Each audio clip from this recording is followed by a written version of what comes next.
Breaking news చూస్తున్నారు. ప్రసాద్ బెహ్రాపై ఫిర్యాదుతో shocking విషయాలు వెలుగులోకి వస్తున్నాయి. ఏడాదిన్నరగా బాధిత నటితో ప్రసాద్ బెహ్రా పరిచయం ఉన్నట్టుగా తెలుస్తోంది. పెళ్లివారమంటి వెబ్ సిరీస్ లో కలిసి పనిచేశాడు ప్రసాద్ బెహ్రా. బాధిత నటి షూటింగ్ టైంలో తనను అసభ్యంగా తాకినట్లు బాధిత నటి తన కంప్లైంట్లో పేర్కొంది. దాంతో వెబ్ సిరీస్ మధ్యలోనే వెళ్లిపోయినట్లు వెల్లడించింది. దాదాపు ఏడాది గ్యాప్ తర్వాత తనకు సారీ చెప్పి బతిమాలాడని చెప్పుకొచ్చింది నటి. దీంతో మెకానిక్ వెబ్ సిరీస్లో నటించేందుకు అంగీకరించానని చెప్పింది సదరు నటి. అయితే ప్రసాద్ ప్రవర్తన ఎలాంటి మార్పు రాలేదంటోంది. టీం అందరి ముందే తనపై అసభ్యంగా ప్రవర్తించాడు, తనని అసభ్యంగా తాకాడు అంటూ చెప్పుకొచ్చింది. ఏంటని అడిగితే సరైన సమాధానం చెప్పలేదంటోంది. తర్వాత షూటింగ్లో తనను ఉద్దేశించి అసభ్యంగా మాట్లాడంటూ కూడా నటి చెప్పుకొచ్చింది. ఆ కంప్లైంట్ కాపీని మీరు చూస్తున్నారు RTV స్క్రీన్ మీద. ఆ బాధిత నటికి సంబంధించి కంప్లైంట్ కాపీని మీరు చూస్తున్నారు. అయితే కంప్లైంట్ కాపీలో కొన్ని అంశాలను తాను పేర్కొనడం జరిగింది. ఆ అంశాన్ని నేను ఒకసారి మీకు చదివినిపించే ప్రయత్నం చేస్తున్నాను. Contents of the complaint or statement of the complainant or informant అనేది ఆ కాపీకి సంబంధించి నేను మీకు చూపించే ప్రయత్నం చేస్తాను. ఆ కంప్లైంట్ కాపీలో మెన్షన్ చేయడం జరిగింది. In the court of honourable 17th Additional Chief Judicial Magistrate at Nampally, Hyderabad. Honored sir, the brief facts of the case are that on 14/12/2024 at 19 hours received a complaint from అంటూ కూడా బాధిత యువతికి సంబంధించి ఆ detailed అడ్రస్ని ఇక్కడ mention చేయడం జరుగుతోంది తన contact నెంబర్తో సైతం. In which she stated that she met a person by name Prasad Behra in office and started doing a web series by name Pellivaramandi Shoot. She know him from 1.5 years. While shooting Pellivaramandi series, he touched her inappropriately. She felt uncomfortable and she left the web series. Later, he apologized many times. After a gap, she started working for Mechanic web series with him, but his behavior was remained same. He touched her and falls on her in front of the crew in shoot location. She tolerated his behavior because she was scared and embarrassed because of his worst language. On 11/12/2024, about 14:30 hours, which is 2:30 p.m., while shooting was going on flat into our details mentioned chestuna Jubilees ki sambandhinchi, he slapped on her, kasta beep esukundam ikkada, in front of whole crew members antu kuda cheptuna paristhiti. Tananu taakakodan choda taakadu, అలాగే ఇక్కడ చేతివాటం ప్రదర్శించాడు అనేది ఇక్కడ చెబుతున్న పరిస్థితి. On asking with him why did you hit me, ఇక్కడ నుంచి నేను మీకు తెలుగులో చెప్పే ప్రయత్నం చేస్తున్నాను. ఇక్కడ షూట్కి సంబంధించి మనం అర్థమైంది, దాదాపుగా ఒక వెబ్ సిరీస్కి సంబంధించి మాట్లాడుకునే సందర్భం. ఇక్కడ నుంచి అసలు విషయం మాట్లాడే ప్రయత్నం చేస్తున్నాను. On asking with him why did you hit me, ఎందుకు నన్ను కొట్టావని అడిగినప్పుడు తను సరైన సమాధానం చెప్పలేదు. దానికి బదులుగా దానికి సంబంధించి started making it look like a joke, all people on set are laughing. దాని బదులుగా నవ్వడం ప్రారంభించాడు, ఏదో జోక్లా నవ్వడం ప్రారంభించాడు. దాంతో సెట్లో ఉన్న వాళ్ళందరూ కూడా బిగ్గరగా నవ్వడం మొదలుపెట్టారని కూడా చెప్పుకొస్తోంది. ఇక్కడ తను అంటోంది షీ ఎంబారస్డ్ అండ్ కన్ఫ్యూజ్డ్, తను అవమానంగా భావించింది, కన్ఫ్యూజన్ అయింది. తర్వాత she started to beat him and pinch him, after which she continued the shoot and tried to stay calm and thought to raise complaint to the higher management అంటూ కూడా. ఆ తర్వాత తనను కొట్టింది. ఆ తర్వాత తనని గుద్దినట్టుగా బహుశా అంటే గెలడం అని అనుకోవచ్చు. అయినప్పటికీ కూడా ఆ తర్వాత ఏమనుకుందంటే అంత చేసిన తర్వాత కూడా షూట్ కంటిన్యూ చేసింది. ఎందుకు కంటిన్యూ చేసిందంటే కనుక హైయర్ మేనేజ్మెంట్కి కంప్లైంట్ చేసేందుకు ఆలోచించింది అంటూ కూడా. Later in the shoot he used abusive language saying.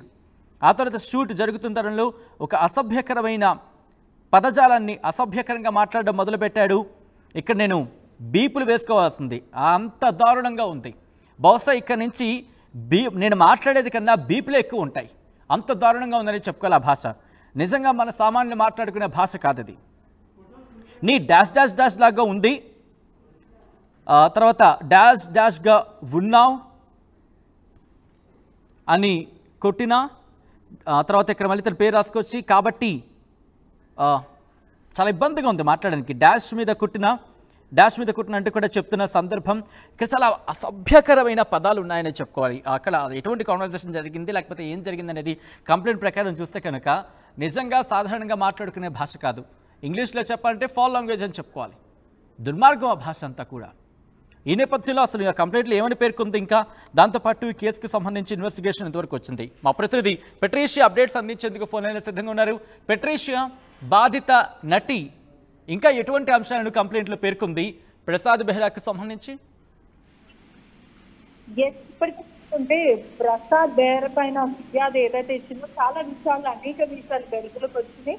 ఒకవైపు బాధితురాలు నటి సుమారుగా నాకు 1.5 year నుంచి పరిచయం ఉంది. ఒకవైపు అతనితో పాటు 2 వెబ్ సిరీస్ చూశాను. పెళ్లివాడం అంటూ ఒక సిరీస్, దాని తర్వాత మెకానిక్ అంటూ 2 సిరీస్ నేను చేయడం అయితే జరిగింది. ఒకవైపు చూసుకుంటే నా మీద అనేక సార్లు అసభ్యంగా టచ్ చేస్తూ ఇన్నోపరేట్ వేలో నన్ను టచ్ చేయడం జరిగింది.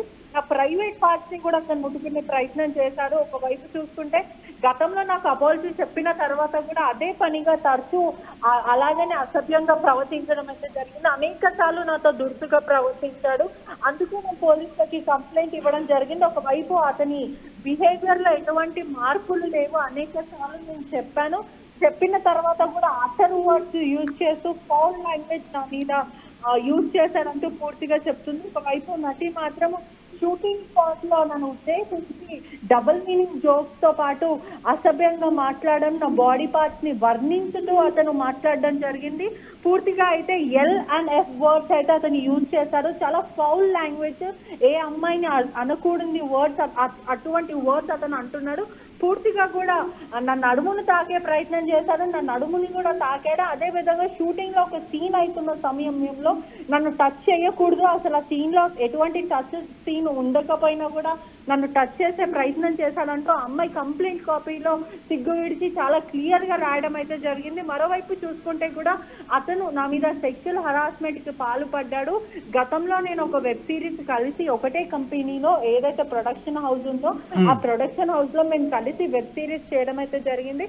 మొదట మేము పెళ్లివాడమండి అంటూ ఆ సిరీస్ కలిసి చేసాము. ఆ తర్వాత నేను ఆ సిరీస్ నుంచి వెళ్ళిపోతాను అని అంటే నాకు సారీ చెప్పి అపాలజీ చెప్పి ఇంకోసారి నేను అలా బిహేవ్ చేయను, నేను ఏం అనను అని చెప్పిన తర్వాత మళ్ళీ తరచూ అలానే చేస్తే నేను ఆ సిరీస్ తర్వాత నేను నీతో యాక్ట్ చేయను అని చెప్పాను. దాని తర్వాత అనేక సార్లు మళ్ళీ దాని తర్వాత 1 year తర్వాత అతను నా వెనకపడి అపాలజీ చెప్పి మనం చాలా ప్రొఫెషనల్ గా ఉన్నాం, మన వరకు మనం చేసుకుందాం అని చెప్పిన తర్వాత కూడా తరచూ అలానే చేస్తూ పార్కింగ్ యార్డ్ లో నా చెయ్యి పట్టుకోవడం, నా నడుము గిల్లడం, ఆ తర్వాత నన్ను వెనకాల కొట్టడం, ఇటువంటి అంటే ఎక్కడైతే ఆడపిల్లలకు ముట్టుకోవద్దో అలాంటి చోట నన్ను ముట్టుకొని చాలా ఇబ్బందులు పాలు చేశాడు. నా మీద అనేక అటర్ వర్డ్స్ అంటే దుర్భాషలు ఆడుతూ సెల్ఫ్ రెస్పెక్ట్ కి భంగం కలిగేలాగా అందరి ముందు అటర్ వర్డ్స్ యూజ్ చేస్తూ నన్ను వర్ణిస్తూ, నా బాడీ పార్ట్స్ ని వర్ణిస్తూ యూ లుక్ సెక్సీ అంటూ అందరి ముందు చెప్పడం, అంటే అది కాంప్లిమెంట్ కన్నా అది చాలా బూతుగా అతను చెప్పడం నాకు చాలా హర్ట్ఫుల్ గా అనిపించింది. ఆ తర్వాత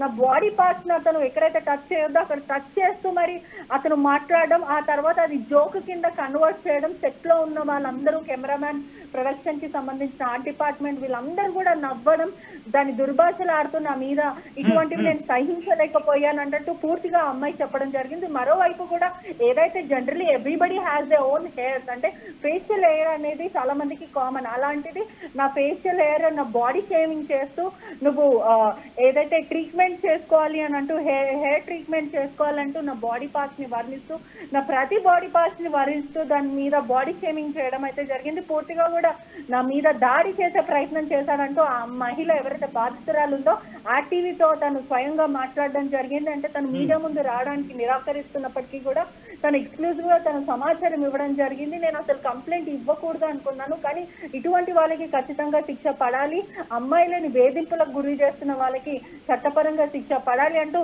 తను మహిళ అయితే పేర్కోవడం జరిగింది. ఏదైతే ఆడవాళ్ళని అనకూడని మాటలన్నీ అనడం జరిగింది. అదే విధంగా నలుగురున్న చోట, అంటే సుమారుగా సెట్ మీద ఒక 50 మంది ఉంటే 50 మంది ముందు నన్ను L and F words use చేసి, ఇక్కడ ఇన్వెస్టిగేషన్ లో కేవలం ప్రసాద్ బెహ్రా ఒక్కడే ఉన్నారా, లేకపోతే ఇన్వెస్టిగేషన్ లో ఇంకా వేరే పేర్లు ఏమైనా రావడం జరుగుతోందా?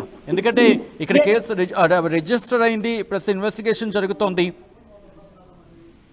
ఎస్, ఇప్పటికీ చూస్తున్నట్టే కూడా ప్రసాద్ బెహ్రా పైన అయితే కంప్లైంట్ ఇచ్చారు. దాని తర్వాత అతని మీద అనేక సెక్షన్లు, మరోవైపు చూసుకుంటూ కూడా 75, 79, 351 BNS యాక్ట్ల కింద, అంటే ఫోర్స్ఫుల్లీ థ్రెటనింగ్, అబ్యూజివ్ కింద హరాస్మెంట్ల కింద కేసులు నమోదు చేశారు. అతను 14 రోజుల జ్యుడిషియరీ రిమాండ్ అయితే విధించడం జరిగింది. ఇవాళనే అతని చెంచల్గూడ జైలు కంటే ఇవాళ మధ్యాహ్నం టైంలో అతని చెంచల్గూడ జైలుకి తరలించారు. మరోవైపు కూడా మహిళ ఇంకొక ప్రముఖ బిగ్ బాస్ వ్యక్తి పైన కంప్లైంట్ ఇచ్చిందని కూడా పూర్తిగా సమాచారం వస్తుంది. మరికొన్ని సేపట్లో అసలు ఆ బిగ్ బాస్ కి సంబంధించిన ఆ నటుడు ఎవరి మీద కంప్లైంట్ ఇచ్చింది, ఇంకెవరు తనని హరాస్మెంట్ కి గురి చేశారు, సెక్షువల్ హరాస్మెంట్ కింద ఎవరెవరు పేర్లు ఇచ్చిందని పూర్తిగా తెలియాల్సిన విషయం. అయితే మొత్తానికైతే ఎవరైతే కమిటీ కుర్రాడు అనే ఒక సినిమాలో చేసిన వ్యక్తి, అదేవిధంగా వెబ్ సిరీస్ ఒక ప్రముఖ మీడియా ఛానల్లో పనిచేస్తున్న ఏదైతే మీడియా ప్రొడక్షన్ పనిచేస్తున్న వ్యక్తి, అతను ఇలా చేయడం చాలా బాధాకరమైన విషయం అంటూ కూడా పూర్తిగా అయితే వాళ్ళ వైపు అయితే వినిపిస్తుంది. మరోవైపు కూడా ఇతని మీద అనేక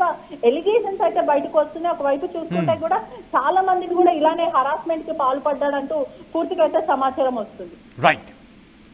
రైట్ పెట్రీషియా. సో మొత్తంగా అయితే మాత్రం ప్రసాద్ బెహ్రా విషయంలో ప్రసాద్ బెహ్రాపై ఫిర్యాదుతో షాకింగ్ విషయాలు వెలుగులోకి వస్తున్నాయి. ఏడాదిన్నరగా బాధిత నటితో ప్రసాద్ బెహ్రా పరిచయం ఉన్నట్టుగా తెలుస్తోంది. పిల్లవారం అంటే వెబ్ సిరీస్లో కలిసి పనిచేశాడు ప్రసాద్ బెహ్రా, అలాగే బాధిత నటి ఇద్దరు కూడా కలిసి పనిచేయడం జరిగింది. షూటింగ్ టైంలో తనను అసభ్యంగా తాకినట్లు బాధిత నటి తన ఫిర్యాదులో పేర్కొంది.